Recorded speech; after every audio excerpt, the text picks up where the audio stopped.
normally you want to make a big impression when you join a certain guild, saying, "Hey guys, you know, I'm fucking Asta, you know, I'm this big cool guy, and I'm here to join the Black Bulls today."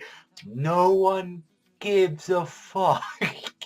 Everyone's beating the shit out of each other, fucking destroying each other, and I'm like I just like here just sounding speeches like the same thing as Asta's like, nobody's fucking listening.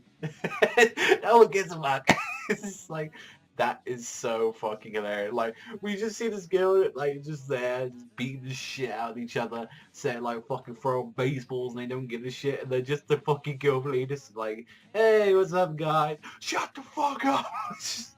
I've got like I really do like the Black Bulls at the moment. Like definitely one thing you can definitely say, if you had seen, like, and I always mention it, Hungry Joker, there are some fucking cut and fucking pastes from this chapter of Hungry Joker. Like that bitch, like who's like the wannabe Kana, like she is straight up that weird trap person from fucking like from Joker, that bitch at the end with the silver hair, like her, she is straight. Oh, I think yeah, but she was the one that could manipulate metal in Joker, and it was a fucking sickest thing.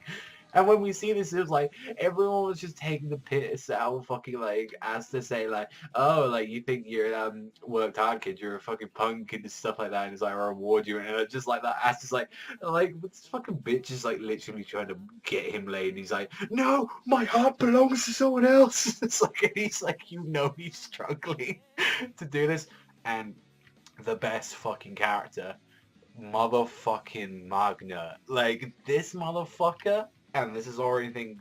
Maybe this is unfair for like the impression since I already have read some stuff ahead of this. But regardless of what from this chapter, I'm like, that is fucking Tanaka from Haikyuu. That is fucking Tanaka. And I've been waiting for a fucking character like that in a fucking battle series for so long because I love it. Because he's like, ah, you want to be about the Black Wolves, eh?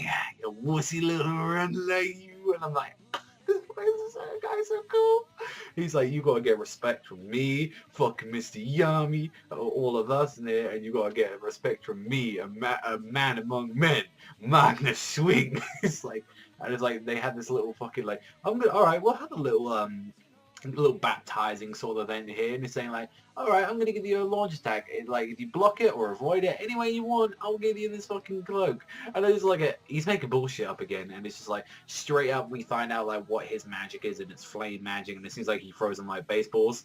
And this is an interesting thing, basically, that a lot of things what I'm guessing noticed with Asta is that he's really running on instinct because he was like he saw the ball and is like, oh shit, I'm dead, and his brain just thought before he could actually even think himself. Is saying like his body didn't give up, his mind pretty much gave up, but his body refused to give in. And that was one thing that I was thinking. Like I really just liked him like swinging the fucking sword. You find out that it's just because it's super trained, like super reflexes. It put up one's last struggle to like find a way out. And what he does, he gets the fucking hilt of the fucking sword, like the sword, like the backside of it, and he just fucking hits it like that and just repels the fucking blast like that. And I was like, that's pretty fucking sick. And I like it that Tanaka actually had to fucking throw a quick fucking underball just to stop himself from getting there. It's like, that's a really thing. I love that the blade can cut magic and the flat can repel it.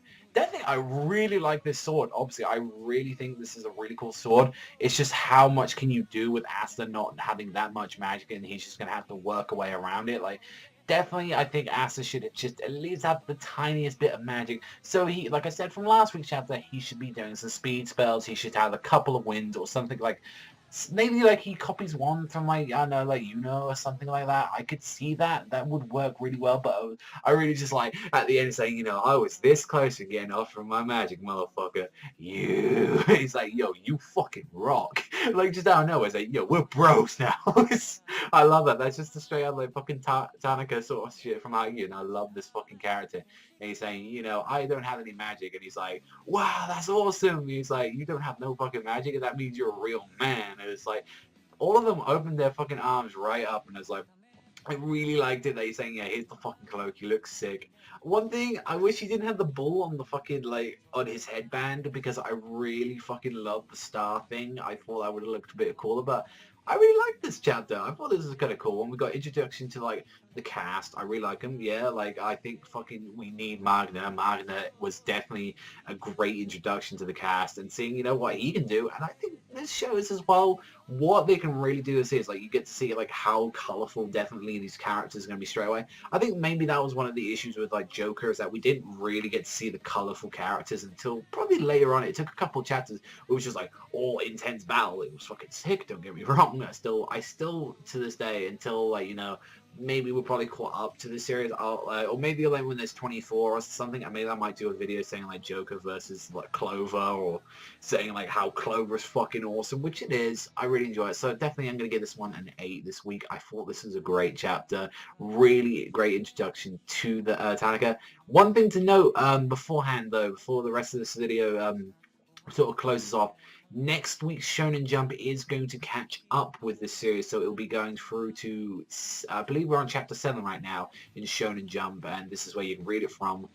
Yeah, it's going from chapter 7, then we're going to go to chapter 10 on Monday, the next Monday here, and that's when we should catch up. So definitely when that happens, there's going to be a small break until those chapters come out, so I'm going to take a small break, start with Academia there, and then when the last 3 chapters or so catch up, that's when I'll do the last 3 days of it, and we'll work our way around it. I'll probably end up doing Academia and Clover on the same day, and I'm really looking forward to catching up to Academia. That's one thing that people saying, like, when are you going to see the Academia? They're going to be soon.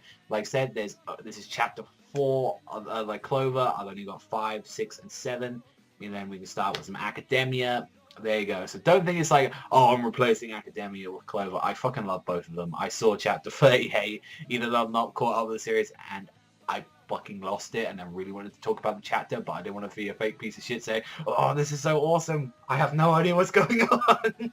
But so, yeah, that's just one thing I want to clarify with you guys. Fucking love both of these series. Of course, they're different, story-wise, character. I just really like the characters right now in, like, Clover. I really love that, and definitely an easy thing to catch up to, I feel. So hopefully, you guys check out with me, because you guys have been wondering as well where I've been reading this from, and I've been reading it from Shonen Jump. It's only 15 a year, 15 pounds a year. It's like 27 bucks or something a year for you guys. You get all the fucking issues, and if not, even if you don't want to pay for a yearly subscription, they're 99 cents an issue.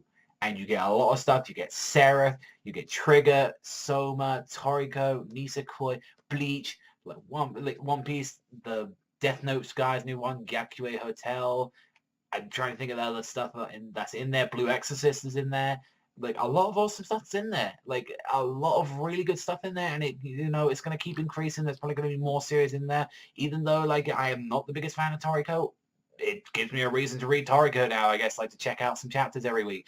Gives me a reason to check out Soma, the chapters. Gives me a reason to actually start giving a fuck about World Trigger, because I've been hearing World Trigger's been getting really good lately. So, it gives me a really good reason to check out a lot more series. So, broadens my horizons pretty much. So let me know in the comments down below what you thought about this. Really hope you guys get a Shonen Jump description. It's really worth it now. But that's all for me, and I'll see you guys next.